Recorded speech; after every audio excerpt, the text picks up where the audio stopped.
And it's so easy, right? So what we're going to do, we're going to need a cutting surface. So we can use a paper plate just for expediency. We'll get a nice sharp knife.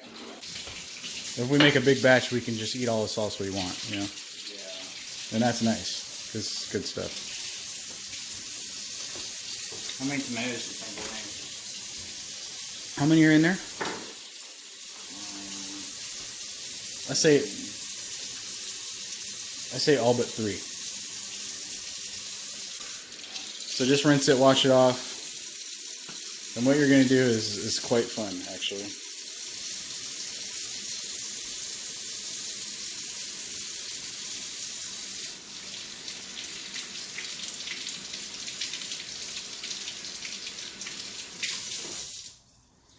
All right, so you're going to bring that over to the stove, and you're going to just set it on top. Just go roast it? Right in the middle, yeah. And then turn that on high. Perfect. And what we're going to do, we're just going to, it doesn't take very long. We're going to do this with all the tomatoes and the jalapenos. And you're going to see the skin shrivel. Yeah. And you start to sizzle. And you'll get a few dark, like, grill marks on the bottom. And you'll turn it over, maybe with tongs, like this. Yeah. Right? So you don't have to burn yourself. And you just, yep, once on either side for everything we're going to use. And this doesn't have to be any kind of precisely done way. It simply loosens the skin a little bit and preps the tomato to be blended. It gets a little roast flavor to the salsa. That's it. And I didn't know that. I thought it was all fresh. Which you can make it fresh too, but I think most people use some kind of... They say cooking it, the tomatoes and the peppers brings out a little bit more flavor. So this is a very traditional way to do it, by the way. If you're in a Mexican household, you're going to see people put all kinds of stuff right on the stove. Yeah, Tomatoes, I know, tortillas. peppers, tortillas, yep, all that. And it's also super simple, right? Yeah. Jalapeno. So before we do the jalapeno, let's just take care of the lime. Because that's about... one full lime is about enough lime juice for the salsa we're going to make. Yeah. So it's almost like 2 cups of salsa to 1 full lime's worth of juice. Something like that. And it really isn't a big deal if you add more or less. You just should have some lime. Yeah, juice the crap out of those as much as you can. Not such its purpose, but it's awfully convenient. Oh yeah. So now let's take the stem off that pepper. The skin? The stem. Stem.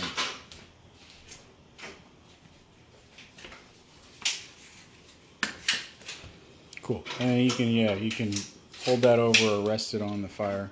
Same thing. A little bit on each side. Yeah, it's a little tougher because it's small.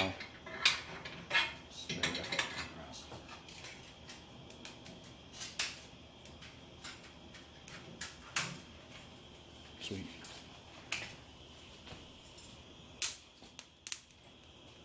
When you roast these vegetables, they start to smell nice too, like you were saying. Yeah, it smells really good.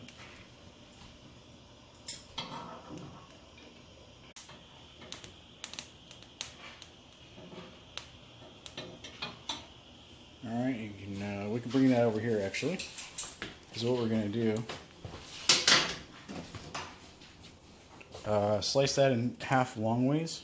It'll give it easy access to the seeds. Oh, yeah, it's hot.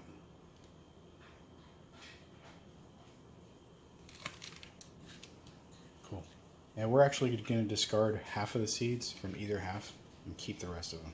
Try to discard them all from one half? Yeah, that's what I'm saying, yeah. And the reason for that is I kept about 1/4 of the seeds from a pepper yesterday, and that was about right for that. And we got about twice as much salsa. So. Just chuck that in there? Yeah, chuck it all in. Okay. And the only thing we're not going to use, and I don't even, you probably could even use them, but we're just going to chop off the very tips of the roots.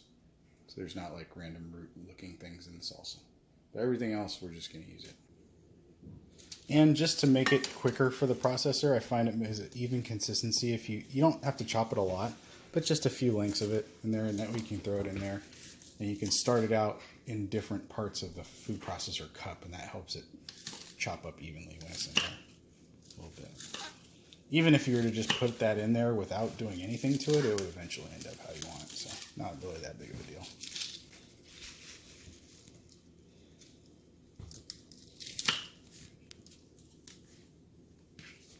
All right, slap that in there.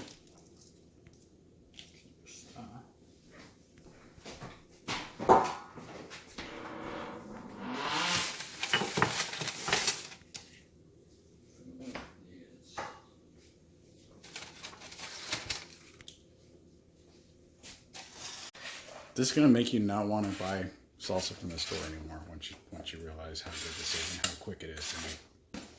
It's so delicious. True. Right, Mom? True.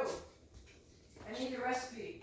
Yeah, we're filming the recipe right now. Oh, so you could forward it. You can just watch it. Forward it to I can even give you a YouTube link or something. me. Yeah. Now there is a chance that could be, you know, some people might say using half that much cilantro and that much salsa could be overdoing it. I say no. I really, you know, I say you can't have too much cilantro. I would agree with that statement. The worst thing that could happen really is it gets a little green versus Not having the full flavor. versus the color of red. Yeah. But I love cilantro. You know what I'm saying? So we'll put plenty of that in there. And just rinse out a couple of the bits that aren't great. That smells, just smell that. That smells amazing. Smells like salsa. Yeah. All right. Anything else we need to add? Yeah, there's one more thing. All right, so I'm going to show you the salt part. And I'm going to tell you right now. Look, check it out. Yeah. The two mistakes people make, a lot of people try to make salsa and it doesn't turn out right because they don't add any lime juice or they don't add enough salt or any salt. So you do want to have lime juice in your salsa and you do want to have salt. And if you don't have those things, you could not roast the vegetables. You can vary the onion, the tomato. We're going to start out with that just because there's a lot of liquid and what you want the salt crystals to do is get in that tomato juice. So if you don't have salt, we'll start with that. And we'll know if it tastes too tomatoey and not blended enough together, there's not enough salt. There you go.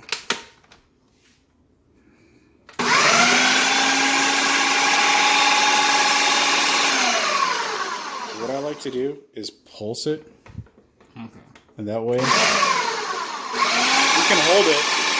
That way, as it starts to blend down, you have more and more control. Now, hold on. The rest of this is all a matter of preference. This is not really going to affect the way it tastes once you have the ingredients. Like What kind of consistency, salsa. right? So, just as a personal matter of preference, I like it pretty blended up. I don't like it real chunky. So let's keep going.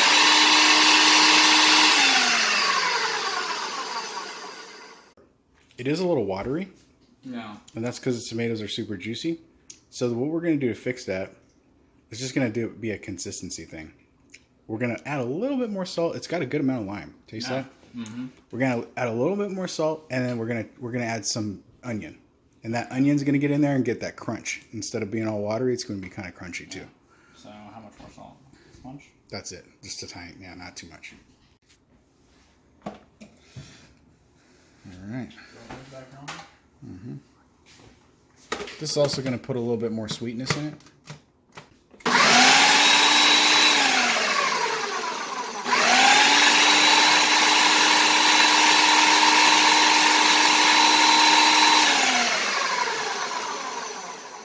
All right. What do you think? This is really good.